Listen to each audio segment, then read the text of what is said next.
حق کے ساتھ، حقیقت پر، ایسے ہی فضول نہیں، بغیر کسی پرپس کے ایسے ہی تخلیق نہیں کر دی، باقاعدہ ویژن تھا، اور جس طرح سے اللہ تعالیٰ نے ہم سب کو راستہ دکھایا، یہ ایک پراپر سسٹم کے تحت دنیا وجود میں آئی ہے۔ وَيَوْمَ يَقُولُ، اور جس دن وہ اللہ تعالیٰ حکم دیں گے حشر کا، کہ حشر بھی قائم ہو جائے، تو کس سسٹم کے تحت حشر قائم ہوگا؟ کہ پہلے تمام لوگ مریں گے، پھر کتنا عرصہ درمیان میں ہمیں کچھ نہیں بتایا گیا، اور پھر دوسری سور پھونکی جائے گی اور اس میں سب کھڑے کیے جائیں گے۔ قولہ الحق، وہ اللہ تعالیٰ کا قول بالکل برحق ہے۔ وَلَهُ الْمُلْک، اسی اللہ کے ہاتھ میں تمام بادشاہت ہے۔ جس دن پھونکا جائے گا سور میں، آپ عالم الغیب، وہی اللہ تعالیٰ غیب کے جاننے والے اور ظاہرہ کے جاننے والے، اور وہی اللہ تعالیٰ حکیم اور خبیر ذات ہے۔ تو اے لوگوں، تم اپنا کام کرو، تمہیں جو محفل کے آداب بتائے گئے، تمہیں جو بتایا گیا کہ اگر محفل میں غلط ہو رہا ہے تو تم اس محفل کا حصہ، چاہے ایمپلائی ہو، چاہے وہ کوئی تمہارا باس ہو، چاہے وہ کوئی تمہارا سسرال ہو، چاہے وہ کوئی تمہارے بھائی بہن ہو، چاہے والدین ہو، چاہے مائکہ ہو، چاہے کوئی بڑے بڑے اماموں کی محفل ہو، غلط بیانی ہو رہی ہے، آپ کو وہاں سے اٹھ جانا ہے، نہیں تو آپ انہی کے جیسے کنسیڈر کیے جائیں گے۔ یہ سیدھی سی بات آپ کو بتائی گئی۔ صرف آپ کا کام ہے اویئرنیس دینا، اور وہ انہی پہ سوٹ کرتی ہے جو خود باعمل ہو۔ یہ ہمیں بڑی پیاری تلقین بتائی گئی۔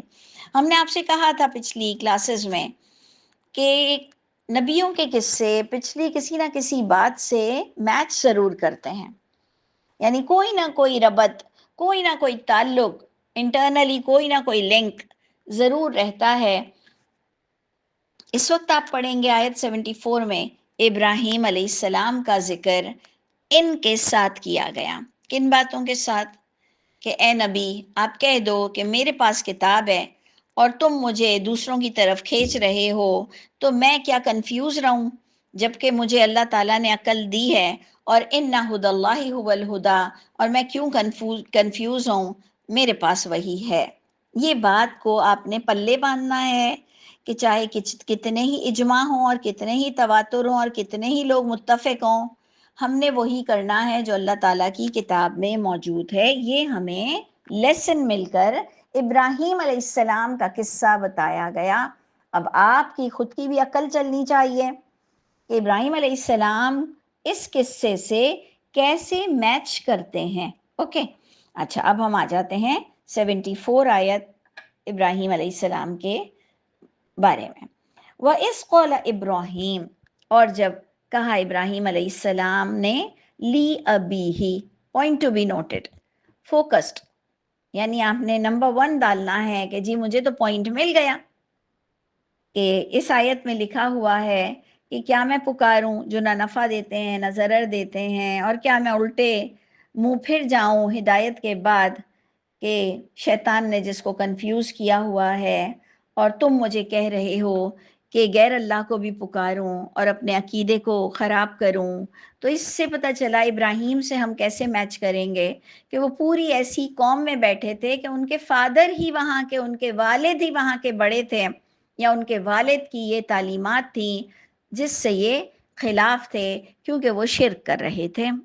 یہ آپ کو ملے گا کہ والد جیسی ہستی بھی، جو کہ والدین کا بڑا رتبہ ہے، والد کا ہو یا والدہ کا ہو، دونوں کا بڑا رتبہ ہے، اور دونوں کو ہم نے بڑا عزت دینی ہے، لیکن اللہ تعالیٰ بتا رہے ہیں کہ نبی کو اپنے والد کو ایٹ لاسٹ چھوڑنا پڑا۔ لیکن میں کچھ اور چیزوں کو آپ کو ڈسکس کروں گی جو ہمارے یہاں پڑھانے پر بڑی غلط انٹرپریٹنگ دی جاتی ہے۔ تو اس میں کچھ الفاظ ہیں جس کا چناؤ کس طرح سے مجھے لگ رہا ہے وہ میں آپ کو بتانا چاہ رہی ہوں۔ کہ جب فرمایا ابراہیم علیہ السلام نے اپنے باپ سے، اور آزر نام بھی آ رہا ہے، اتتخذ اصنام آلہہ، یعنی باپ کا تعارف آپ کو 3 الفاظ میں دے دیا گیا کہ باپ کہاں پر کرپشن کر رہا تھا، کہاں کرپٹ تھا، کیا غلطی تھی، کیا گناہ کر رہا تھا۔ آپ نے دیکھا وہ پچھلی آیت سے میچ کر رہا ہے کہ کیا میں تمہاری باتوں میں آ جاؤں؟ ادھر باپ کو جواب دینا پڑ گیا اور باپ کو انہوں نے بڑے ادب سے سمجھایا. آپ کو قرآن میں جگہ جگہ آیت ملے گی کہ بڑے پیار سے محبت سے انہوں نے والد کو سمجھایا. اور پھر ہمارا پچھلی آیتوں میں کیا تھا؟ تمہیں سمجھانے کا حکم ہے، تمہیں سمجھانے کا حکم ہے، تمہاری ذمہ داری ہے سمجھانا. بس اس سے زیادہ تم کسی کو اریٹیٹ نہیں کر سکتے ہو، زبردستی نہیں کر سکتے ہو. انہوں نے اللہ تعالیٰ نے ان کے باپ کا ہمیں تعارف کرا دیا. آپ نے بریکٹ ڈالنا ہے اتتخذوا اصناما آلہہ. یہ ان کے باپ کا تعارف آ گیا کہ ابراہیم علیہ السلام نے ان سے کہا کہ اے ابا کیا آپ بناتے ہو صنم. صنم اصنام جمع آ رہی ہے. اینڈ واٹ از صنم؟ آپ لوگوں کو پتا ہونا چاہیے، بتوں کو کہتے ہیں صنم. کیا آپ بتوں کو بھی کچھ اتھارٹی مانتے ہو؟ آلہہ کا معنی اتھارٹی، ان کے بھی ہاتھوں میں ہے.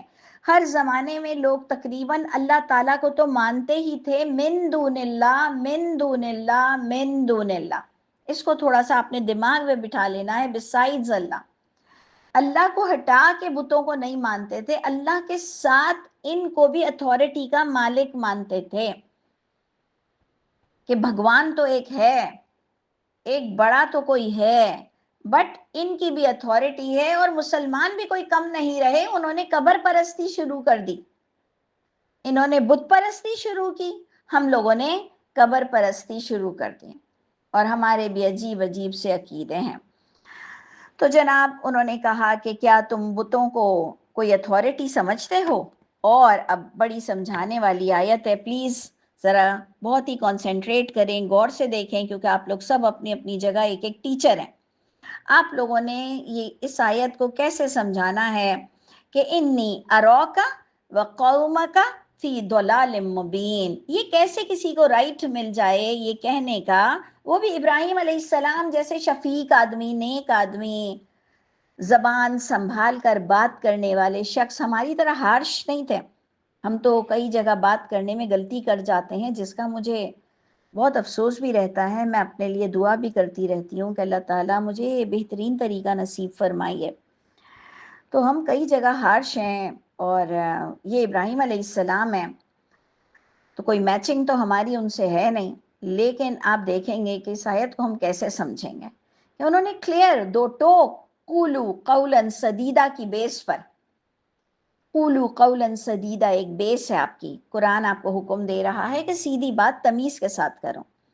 انہوں نے کہا انی اراکا، بے شک میں، شک ہی نہیں ہے مجھے. اتنا کانفیڈنس لیول ہائی تھا علم کی وجہ سے، وحی کو پڑھنے کی وجہ سے. انہوں نے کہا بے شک اے ابا، اے قوم کے لوگوں، بے شک میں دیکھ رہا ہوں آپ لوگوں کو، وقومکا اور آپ کے لوگوں کو بھی، فی ضلال مبین کھلم کھلا بھٹکے ہوئے ہو. یہ کیسے کوئی کہہ سکتا ہے کہ میں آپ کو کھلم کھلا غلط پا رہا ہوں؟ میں آپ کو کھلم کھلا، کوئی شک کی گنجائش ہی نہیں ہے کہ آپ بھٹکے ہوئے ہو، آپ غلط ہو. کیسے کوئی کہہ سکتا ہے جب اس کے پاس الہامی کتاب کا دین ہو اور کوئی الہامی کتاب کے خلاف جا رہا ہو؟ جیسے کہ میں ایسے ہی عام کہتی ہوں کہ نبی پہ جادو کیسے ہو سکتا ہے؟ نبی پہ کوئی جادو نہیں ہوا. میں کہتی ہوں نبی دم کیسے کرتے تھے؟ نبی کوئی دم نہیں کرتے تھے، دم کرنے کا کوئی حکم نہیں آیا. تمہاری عادت ہو چکی ہے، اس لیے تمہیں یہ آکورڈ نہیں لگ رہا دم کرنا.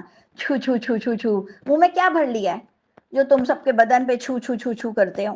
منہ میں کیا آ گیا؟ آیت الکرسی پڑھنے سے تمہاری تھوک، تمہارا منہ، تمہاری منہ کی بدبو، تمہارے منہ کے اندر کوئی روحانیت آ گئی؟ یہ تم نے بڑوں سے دیکھا، بڑوں سے تم نے جو ایڈاپٹ کیا، اب تمہیں کوئی چیز بری نہیں لگتی ہے، بلکہ تھوک بھی پھینکتے ہو. آیت الکرسی پڑھ کے، چار کل پڑھ کے تھوک پھینکتے ہو ہتھیلیوں پہ، پھر بدن پہ لگاتے ہو، برا بھی نہیں لگتا.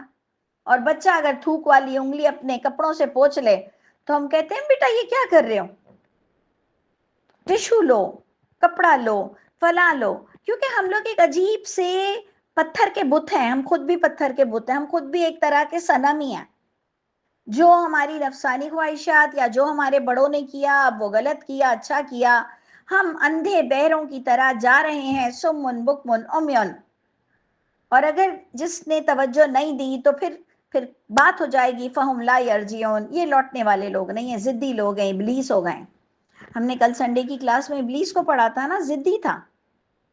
تو دیکھ لیجئے کہ ابراہیم علیہ السلام جیسی شخصیت اپنے باپ کو اور اپنی قوم کو کہتی ہے کہ میں آپ کو کلیئر کوئی شک کی گنجائش ہی نہیں ہے کہ آپ لوگ غلط کر رہے ہو۔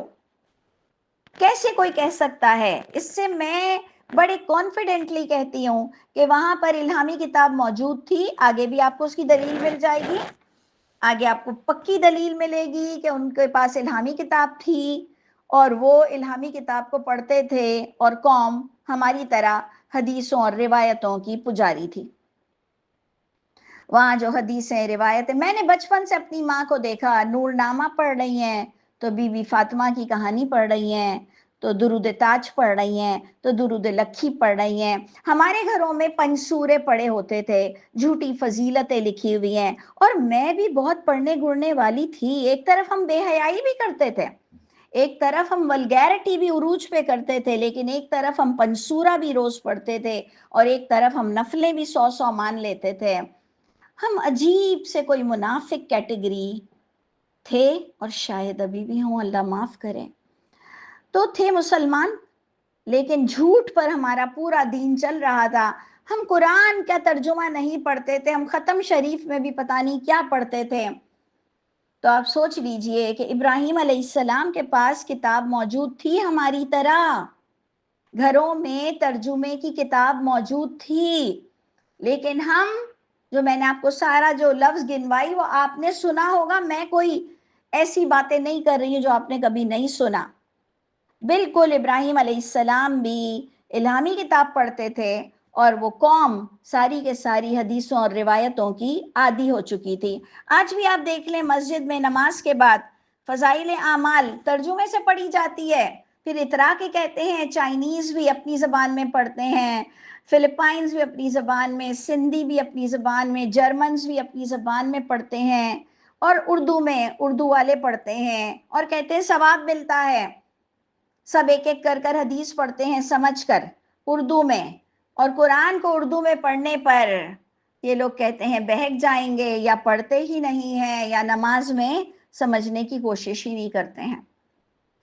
سوچئے رمضان میں اگر ہم بچوں کو کہہ دیں، لڑکوں کو اسپیشلی، کہ جب تراویح پڑھو، ایکسٹرا کی جو نفلیں ہوتی ہیں، تو آپ اپنے ہاتھ میں قرآن لے لیا کرو۔ کہا باجی میڈم پورا مسجد ہمارے خلاف چلی جاتی ہے کہ جی آپ قرآن ہاتھ میں لے کر کیوں پڑھ رہے ہیں، نماز مسخ ہو جائے گی اور نماز ٹوٹ جائے گی۔ سوچئے کہ سمجھ کے پڑھنے سے نماز ٹوٹ جاتی ہے، اور بغیر سمجھے اندھے بہروں کی طرح نماز آپ کے اللہ کے گھر پہنچ جاتی ہے۔ کیا ہیں ہم، کدھر ہیں ہم، کیا بول رہے ہیں؟ اللہ تعالیٰ ایسے جاہلوں سے بات تک کرنا پسند نہیں کریں گے۔ اللہ تعالیٰ فرماتے ہیں جاہلوں پہ میں اور پلیتی ڈال دیتا ہوں، نظر کرم بھی اللہ تعالیٰ نہیں کریں گے، ہمارے چھوٹے گناہوں کو بھی معاف نہیں کریں گے ہماری جہالت کی وجہ سے۔ اس لیے آپ کو اپنی آواز لوگوں تک پہنچانی پڑے گی ابراہیم علیہ السلام کی سنت کے مطابق۔ یہ کوئی باپ سے اور قوم سے الجھنا کوئی چھوٹی بات نہیں ہے، بہت بڑی بات ہے۔ یہ تو آپ اور میں ایسے صفحے بدل دیتے ہیں پڑھ پڑھ کے، اور ہم نے اتنی بار یہ قصہ سن لیا ہے تو ہمیں اب ابراہیم علیہ السلام کا بھی قصہ کوئی بڑی چیز نہیں لگتی، کیونکہ ہم ہیں ہی ایسے عجیب سے لوگ۔ جبکہ یہ بہت بڑا کام، رول ماڈل ان کو بنایا گیا۔ سوچیں بہت بڑا کام کیا انہوں نے، اپنے باپ کو کہا کہ دیکھیں آپ لوگ بالکل کلیئر غلط جا رہے ہو۔ یہی بولا ہے نا، دلال مبین کا کیا معنی ہے؟ کھلم کھلا آپ بہکے ہوئے ہو، آپ کلیئر غلط جا رہے ہو۔ اور اب ہمیں بتایا جا رہا ہے کہ کیوں ابراہیم علیہ السلام نے اتنی بڑی بات کی۔ تو اللہ تعالیٰ فرماتے ہیں کذالک، یہ اسی طرح، کیوں یہ کہنا پڑا ابراہیم کو کہ نوری ابراہیم، ہم نے دکھائی تھی ابراہیم کو بادشاہت آسمانوں کی اور زمین کی کتاب کے ساتھ، نہ کہ کوئی اللہ تعالیٰ نے ان کو لے گئے اور آسمانوں کی سیر کرائی اور زمین کے اندر لے گئے اور انڈر واٹر ان کو سیر کرائی اور انڈر ارتھ کوئی سیر کرائی اور کوئی 7 آسمانوں پر لے گئے اور کوئی بڑی عجیب سی چیزیں دکھائی۔ ایسا نہیں ہے، جو آپ اور میں اس آیت کا ترجمہ یہ کرتے ہیں کہ جی ابراہیم کو اللہ تعالیٰ نے بادشاہت دکھائی آسمانوں کی زمین کی، وَلِيَكُونَ مِنَ الْمُوقِنِينَ، تاکہ وہ یقین کرنے والوں میں سے ہو جائے۔ تو یہ تو فیوریٹزم ہو گیا کہ اللہ تعالیٰ نے ان کو اٹھا کے ایسی ایسی سیر کرائی، معجزاتی سیر کرائی کہ انہیں یقین آ جائے، اور ہم اللہ تعالیٰ سے کہہ رہے ہیں کہ ہمیں کچھ دکھا دیں، کچھ دکھا دیں، تو اللہ تعالیٰ ہمیں کچھ نہیں دکھا رہے ہیں۔ یہ تو بات ہی نہیں بنے گی۔ اس کو ہم سمجھیں گے کہ اسی طرح ابراہیم کو اتنا جو کانفیڈنس لیول تھا کہ نوری ہم نے دکھائی ابراہیم کو ٹیکسٹ سے، وحی سے، یعنی انہوں نے پڑھا تو اللہ تعالیٰ نے بھی ان کی مدد کی کہ ان کو پتہ چلا آسمان اور زمین کی اتھارٹی کس کے پاس ہے۔ انہوں نے یہ کتاب سے دیکھی تاکہ وہ یقین کرنے والوں میں سے ہو جائیں۔ تو میں اور آپ بھی کب یقین کے لیول پر پہنچتے ہیں؟ اس وقت میں اتنی بڑی بات کس بیس پہ کرتی ہوں کہ نظر نہیں لگتی؟ کس بیس پر میں کہتی ہوں کہ نبی پر جادو نہیں ہو سکتا ہے؟ کس بیس پہ میں کہتی ہوں کہ حیض میں کوئی نماز اور روزہ نہیں چھوڑنا چاہیے؟ یہ ہم کو اللہ نے دکھائی اپنی کتاب، جس کی بیس پر ہم اتنی بڑی بات کر سکتے ہیں کہ امن میں کوئی کسر نہیں اور جمع کا تو کوئی کانسیپٹ ہی نہیں ہے۔ اتنی بڑی بڑی بات ہم کیسے کر سکتے ہیں کہ حج کی مغرب بالکل نہیں چھوڑنی چاہیے، عرفات سے نماز پڑھ کے نکلو یا مغرب اپنی ٹائم پہ پڑھو، بالکل مغرب کو قضا مت کرنا۔ لوگوں کی باتوں میں آ کے نبی نے قضا نہیں کی ہے۔ حج پر شیطان مارنے کا کوئی حکم قرآن سے ثابت نہیں ہو رہا ہے۔ یہ اتنی بڑی بات بندہ کیسے کر جاتا ہے؟ ہم کہیں گے ہم نے اللہ کی کتاب پڑھی ہے، ہم اس کتاب کے علاوہ کوئی چیز کو ایز اے دین مانتے ہی نہیں ہیں، ہماری حج ہو جاتی ہے بغیر شیطان کو مارے بھی۔ تو یہ چیزیں ہیں، آپ کو پڑھنا پڑے گا کتاب، لِيَكُونَ مِنَ الْمُوقِنِينَ، تاکہ آپ کو بھی یقین کرنے والوں میں سے اللہ تعالیٰ گن لے۔ اچھا جی، آج ہمارا ایک دوسرا بھی سیشن ہوتا ہے، تو یہاں پر ہم اینڈ کرتے ہیں، کیونکہ آگے ابراہیم علیہ السلام کس طرح گریجولی، کس طرح سے اپنے رب کی کتاب پڑھ کے اور ایٹ لاسٹ اس نتیجے پر پہنچے کہ رب تعالیٰ کے علاوہ کوئی اور ذات نہیں، لا الہ الا اللہ کو انہوں نے کیسے سمجھا۔ تو مجھے بھی پوری امید ہے اللہ تعالیٰ سے کہ اللہ تعالیٰ مجھ کو اور آپ کو بھی یقین کرنے والوں میں سے کر دیں گے، اور اللہ تعالیٰ ہمیں بھی کلمہ گو لوگوں میں بیٹھنا نصیب فرمائے، اور ہمیں اللہ تعالیٰ کے خاص بندوں میں شامل رکھے، زندگی میں بھی، مرنے کے بعد بھی۔ اللہ تعالیٰ ہم سب کے حامی و ناصر ہوں۔